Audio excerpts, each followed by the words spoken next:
관련해서 뭐 이렇게 세게 충돌하거나 뭐 그런 건 아니었습니다.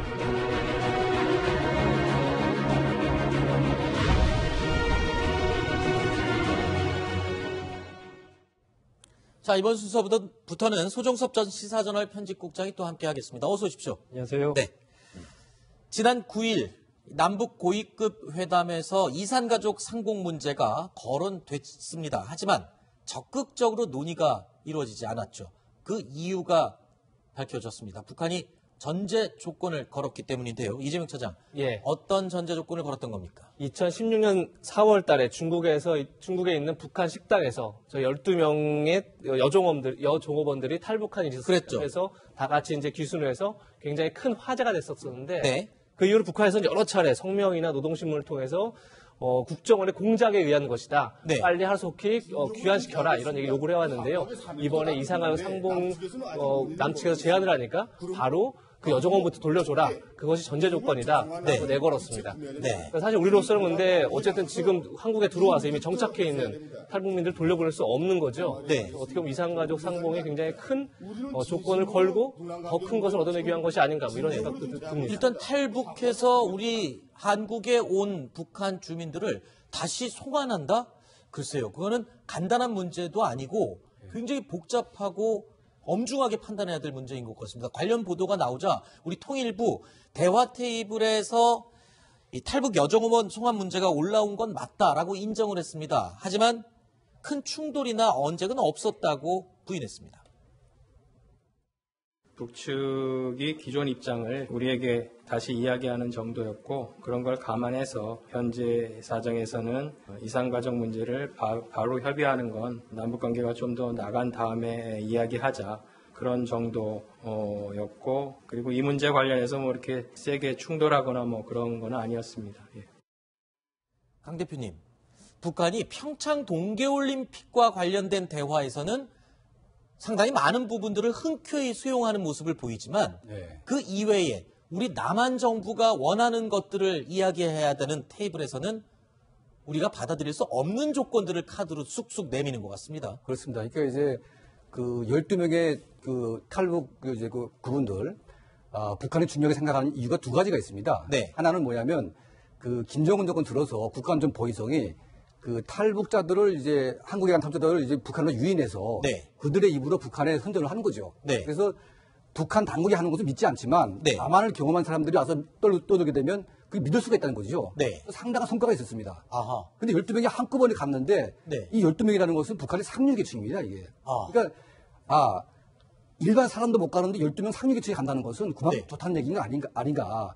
이렇게 되다 보니까 이 김정은이 업적이 한 번에 날아가는 측면이 있고요. 네. 두 번째는 뭐냐면 국가안전 보위성이 중국 내에서 지금 다 감시를 하고 있는데 그 12명에 대한 책임이 있는 겁니다. 네. 그러니까 이들을 제대로 관리했더라면 도망갈 수 없는데 네. 그게 책임 회피가 있는 거죠. 그래서 북한의 보위성이 이 12명은 자발적으로 간 것이 아니라 우리 대한민국 국정원이 납치해서 갔다. 네. 이렇게 만들어 놓고 자기들의 책임 회피를 하는 겁니다. 네. 책임 회피에 그리고 아주 이제 능하군요. 12명의 가족들 역시 다 고위층들이기 때문에 네. 이 사람들에 대한 피해를 약간 줄이는 측면이 있어서 네. 아마 이제 김정은이 거기에 대해서 인정을 하고 납치를 벌고 가는 것 같습니다. 지금. 네. 자, 일단은 어찌됐든 보위성이 거짓말을 했지만 네. 김정은이가 그걸 받아들이고 네. 납치를 해갔으니 반드시 송환시켜 네. 라고 했기 때문에 그거는 지상명령이기 때문에 어쩔 수가 없고 네. 우리가 이산가족 상봉을 요구하니까 전적권 달았죠. 네. 이 얘기는 우리가 그걸 지킬 수 없다는 걸 알기 때문에 일단 이산상복을 하기가 싫은 겁니다. 네. 그 이유 자체는 이산상복을 할 만한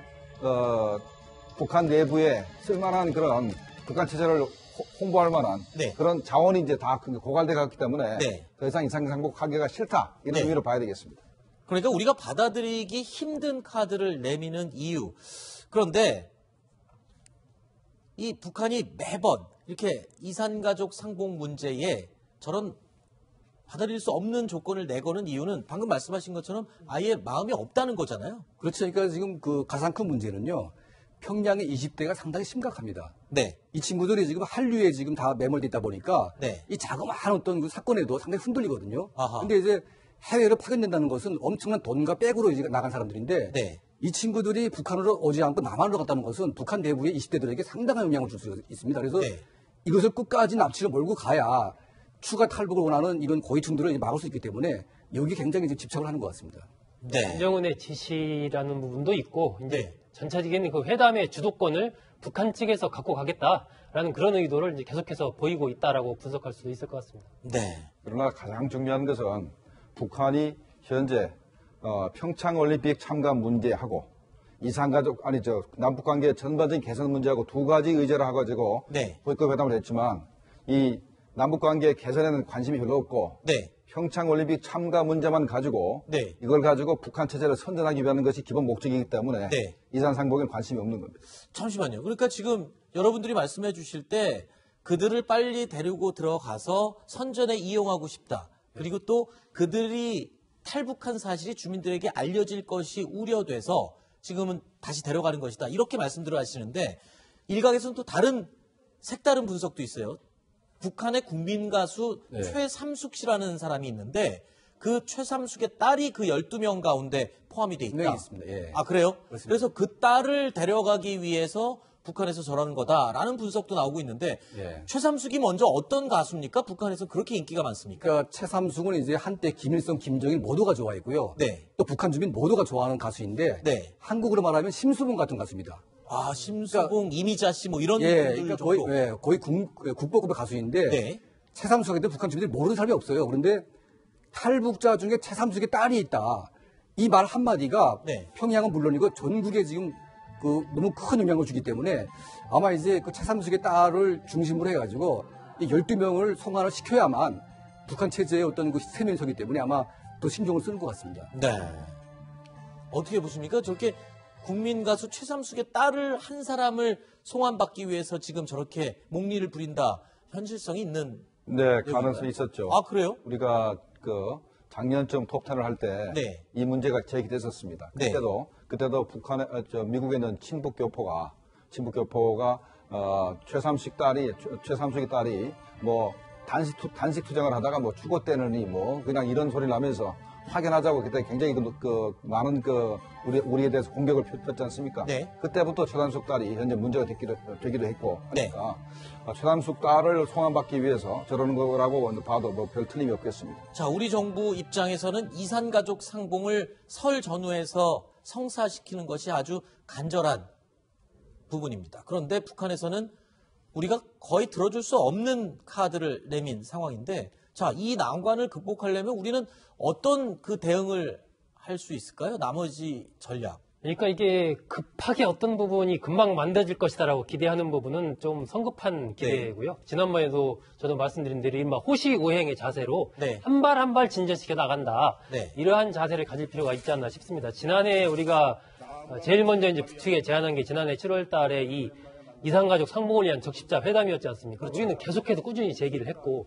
하지만 북한은 그에 응하지 않아 왔고, 그건 지금도 마찬가지거든요. 그러니까 이번에 이 평창 동계올림픽을 계기로 이 물꼬가 트인 남북관계 부분에서 다양한 분야의 얘기를 이러저렇게 주고받다 보면은 이제 그러한 이산가족 상봉으로도 나갈 수 있는 어떤 또 다른 모멘텀을 잡을 수 있지 않을까 하는 생각에서 일단은 이번 이 회담 자체를 성공적으로 만들어가는 것, 이것이 중요하지 않나 보여집니다. 네, 지금 이산상봉은 기껏해 100명씩 만나는 것밖에 안 되고 2013년 8월 9월 달에 북한이 자기들이 개성공단을 차단해놓고 네. 그걸 다시 복구하려고 우리한테 합의한 게 있습니다. 네. 지금까지 만났던 이산가족을 전부 다 생사 확인을 하고 서신변을 하자.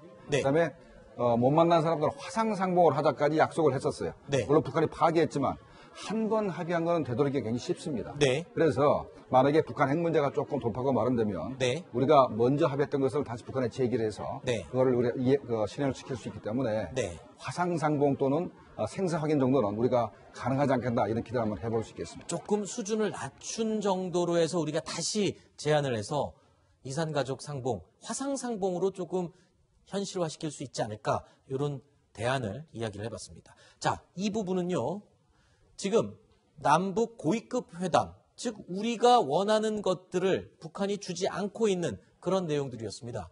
반면에 북한은 평창 올림픽 실무회담에서는 본인들이 원하는 대로 다 하기 위해서인지 굉장히 흔쾌히 모든 조건들이 진행이 되고 있습니다.